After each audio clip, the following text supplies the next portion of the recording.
ఎక్కడైనా సరే మనము ఒక ఊరిలో ఒక గ్రామంలో ఒక 500 ఓట్లో 300 ఓట్లో 400 ఓట్లు ఉన్నాయంటే అక్కడ బూత్ ఏర్పాటు చేస్తారు. కానీ గతంలో ఎప్పుడు లేనటువంటి విధంగా ఇప్పుడు పులివెందులలో జంబ్లింగ్ పోలింగ్ బూత్లను ఏర్పాటు చేశారు. అంటే ఒక గ్రామంలో ఉన్నటువంటి ప్రజలు ఇంకొక గ్రామానికి వెళ్ళి ఓటేయాలి. ఇది ఒకసారి పులివెందులకు సంబంధించినటువంటి మ్యాప్. ఇది పులివెందుల జెడ్పీటీసీ స్థానానికి సంబంధించినటువంటి మ్యాప్. ఇది చూసుకుంటే మండలం మ్యాప్ చూసుకుంటే ఇగో ఇప్పుడు ఇక్కడ మొత్తము మన దాడి జరిగింది నల్లగొండవారిపల్లి ఏదవుతుందో ఇగో ఇక్కడ దాడి జరిగింది. నల్లపరెడ్డిపల్లి ఇక్కడ ఈ ఒక ఊరు ఉన్నది, ఇక్కడ ఎర్రబల్లె ఉన్నది అనమాట. అయితే ఈ 3 గ్రామాలకు సంబంధించినటువంటి ఈ 3 గ్రామాలు ఇక్కడ వైసీపీకి బాగా ఓటు బ్యాంక్ ఎక్కువ ఉంటుంది.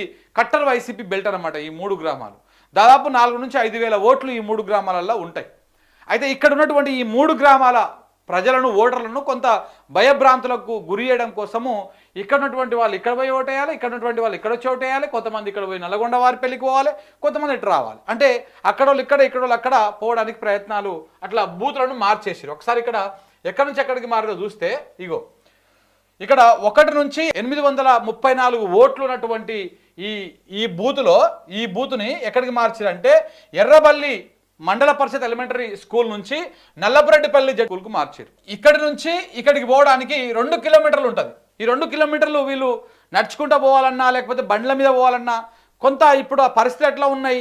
ఒక ఊరు నుంచి ఒక ఊరికి పోతే కొంత దాడులు చేస్తూ ఉన్నారు, భయపెడతా ఉన్నారు. సాధారణ ప్రజలను కూడా మీరు వీళ్ళకే వేయాల ఓటు వాళ్ళకే వేయాల ఓటు అని చెప్పేసి కొంత భయానకమైనటువంటి పరిస్థితులను తీసుకొస్తా ఉన్నారు. సో అందుకోసమనే అంటే వైసీపీకి బాగా ఎక్కువగా పట్టునటువంటి గ్రామాలలో ఈ జంబ్లింగ్ బూత్ విధానాన్ని తీసుకొచ్చారు.